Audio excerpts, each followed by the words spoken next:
आप सभी को जय मसीह की। आपका स्वागत है हमारे चैनल बाइबल के वचन पर। आज के वीडियो में हम मत्ती रचित सुसमाचार का 26 अध्याय पढ़ेंगे। तो अगर आपको वीडियो अच्छी लगती है तो इसे लाइक करें, शेयर करें और ऐसे ही बाइबल अध्ययन के लिए हमारे चैनल को सब्सक्राइब जरूर करें, बेल आइकन को प्रेस जरूर करें। यहाँ इस प्रकार लिखा है, जब यीशु ये सब बातें कह चुका तो अपने चेलों से कहने लगा, तुम जानते हो कि 2 दिन के बाद फसह का पर्व है और मनुष्य का पुत्र क्रूस पर चढ़ाए जाने के लिए पकड़वाया जाएगा। तब प्रधान याजक और प्रजा के पुरनिये कैफा नामक महायाजक के आंगन में इकट्ठे हुए और आपस में विचार करने लगे कि यीशु को छल से पकड़कर मार डालें। परंतु वे कहते थे, पर्व के समय नहीं, कहीं ऐसा ना हो कि लोगों में बलवा मच जाए। जब यीशु बैतनिय्याह में शमौन कोढ़ी के घर में था तो एक स्त्री संगमरमर के पात्र में बहुमूल्य इत्र लेकर उसके पास आई और जब वह भोजन करने बैठा था तो उसके सिर पर उंडेल दिया। यह देखकर उसके चेले रिसियाए और कहने लगे, इसका क्यों सत्यानाश किया गया? इसे तो अच्छे दाम पर बेचकर कंगालों को बांटा जा सकता था। यह जानकर यीशु ने उनसे कहा, स्त्री को क्यों सताते हो? उसने मेरे साथ भलाई की है। कंगाल तो तुम्हारे साथ सदा रहते हैं, परंतु मैं तुम्हारे साथ सदैव ना रहूंगा।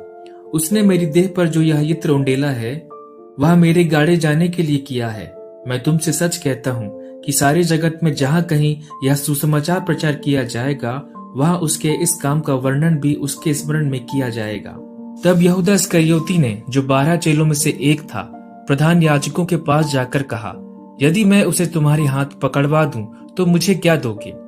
उन्होंने उसे 30 चांदी के सिक्के तौल कर दे दिए और वह उसी समय से उसे पकड़वाने का अवसर ढूंढने लगा। अख़मीरी रोटी के पर्व के पहले दिन चेले यीशु के पास आकर पूछने लगे, तू कहाँ चाहता है कि हम तेरे लिए फसह खाने की तैयारी करें? उसने कहा, नगर में अमुक व्यक्ति के पास जाकर उससे कहो, गुरु कहता है कि मेरा समय निकट है, मैं अपने चेलों के साथ तेरे यहाँ पर्व मनाऊंगा। अतः चेलों ने यीशु की आज्ञा मानी और फसह तैयार किया। जब सांझ हुई तो वह 12 के साथ भोजन करने के लिए बैठा। जब वे खा रहे थे तो उसने कहा, मैं तुमसे सच कहता हूँ कि तुम में से एक मुझे पकड़वाएगा। इस पर वे बहुत उदास हुए और हर एक उससे पूछने लगा, हे गुरु, क्या वह मैं हूँ? उसने उत्तर दिया, जिसने मेरे साथ थाली में हाथ डाला है वही मुझे पकड़वाएगा। मनुष्य का पुत्र तो जैसा उसके विषय में लिखा है जाता ही है, परंतु उस मनुष्य के लिए शोक है जिसके द्वारा मनुष्य का पुत्र पकड़वाया जाता है। यदि उस मनुष्य का जन्म ही ना होता तो उसके लिए भला होता। तब उसके पकड़वाने वाले यहूदा ने कहा, हे रब्बी, क्या वह मैं हूं? उसने उससे कहा, तू कह चुका। जब वे खा रहे थे तो यीशु ने रोटी ली और आशीष मांग कर तोड़ी और चेलों को देकर कहा, लो, खाओ, यह मेरी देह है। फिर उसने कटोरा लेकर धन्यवाद किया और उन्हें देकर कहा, तुम सब इसमें से पियो, क्योंकि यह वाचा का वह मेरा लहू है जो बहुतों के लिए पापों की क्षमा के निमित्त बहाया जाएगा। मैं तुमसे कहता हूँ कि दाख का यह रस उस दिन तक कभी न पीऊंगा जब तक तुम्हारे साथ अपने पिता के राज में नया न पीऊं। फिर वे भजन गाकर जैतून पहाड़ पर गए। तब यीशु ने उनसे कहा, तुम सब आज ही रात मेरे विषय में ठोकर खाओगे, क्योंकि लिखा है, मैं चरवाहे को मारूंगा और झुंड की भेड़ें तितर बितर हो जाएंगी। परंतु मैं अपने जी उठने के बाद तुमसे पहले गलील को जाऊंगा। इस पर पतरस ने उससे कहा, यदि सब तेरे विषय में ठोकर खाएं तो खाएं, परंतु मैं कभी भी ठोकर ना खाऊंगा। यीशु ने उससे कहा, मैं तुझसे सच कहता हूँ कि आज ही रात को मुर्ग के बांग देने से पहले तू 3 बार मुझसे मुकर जाएगा। पतरस ने उससे कहा, यदि मुझे तेरे साथ मरना भी पड़े तो भी मैं तुझसे कभी ना मुकरूंगा। और ऐसा ही सब चेलों ने भी कहा। तब यीशु अपने चेलों के साथ गतसमनी नामक एक स्थान में आया और अपने चेलों से कहने लगा, यहीं बैठे रहना जब तक मैं वहां जाकर प्रार्थना करूं। वह पतरस और जब्दी के दोनों पुत्रों को साथ ले गया और उदास और व्याकुल होने लगा। तब उसने उनसे कहा, मेरा जी बहुत उदास है, यहाँ तक कि मेरा प्राण निकला जा रहा है। तुम यहीं ठहरो और मेरे साथ जागते रहो। फिर वह थोड़ा और आगे बढ़कर मुंह के बल गिरा और यह प्रार्थना की, हे मेरे पिता, यदि हो सके तो यह कटोरा मुझसे टल जाए, तू भी जैसा मैं चाहता हूँ वैसा नहीं, परंतु जैसा तू चाहता है वैसा ही हो। फिर उसने चेलों के पास आकर उन्हें सोते पाया और पतरस से कहा, क्या तुम मेरे साथ एक घड़ी भी ना जाग सके? जागते रहो और प्रार्थना करते रहो कि तुम परीक्षा में ना पड़ो। आत्मा तो तैयार है परंतु शरीर दुर्बल है। फिर उसने दूसरी बार जाकर यह प्रार्थना की, हे मेरे पिता, यदि यह मेरे पिए बिना नहीं हट सकता तो तेरी इच्छा पूरी हो। तब उसने आकर उन्हें फिर सोते पाया, क्योंकि उनकी आंखें नींद से भरी थी। उन्हें छोड़कर वह फिर चला गया और उन्हीं शब्दों में फिर तीसरी बार प्रार्थना की। तब उसने चेलों के पास आकर उनसे कहा, अब सोते रहो और विश्राम करो। देखो, घड़ी आ पहुंची है और मनुष्य का पुत्र पापियों के हाथ पकड़वाया जाता है। उठो, चले, देखो मेरा पकड़वाने वाला निकट आ पहुंचा है।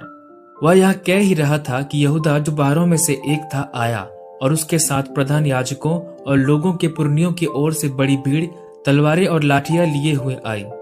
उसके पकड़वाने वाले ने उन्हें यह संकेत दिया था, जिसको मैं चूम लूं वही है, उसे पकड़ लेना।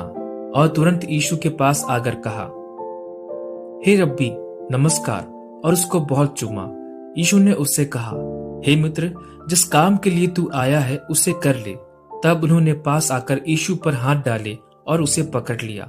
यीशु के साथियों में से एक ने हाथ बढ़ाकर अपनी तलवार खींच ली और महायाजक के दास पर चलाकर उसका कान उड़ा दिया।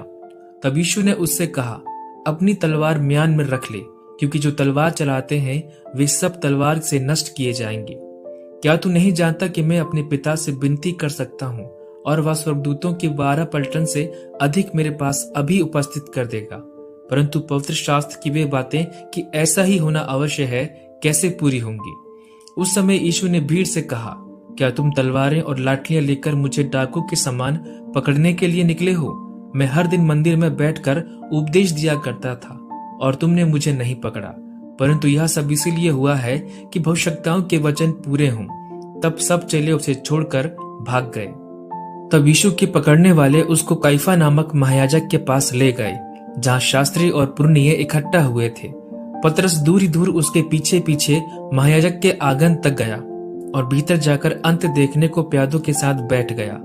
प्रधान याजक और सारी महासभा यीशु को मार डालने के लिए उसके विरोध में झूठी गवाही की खोज में थे, परंतु बहुत से झूठे गवाहों के आने पर भी ना पाई।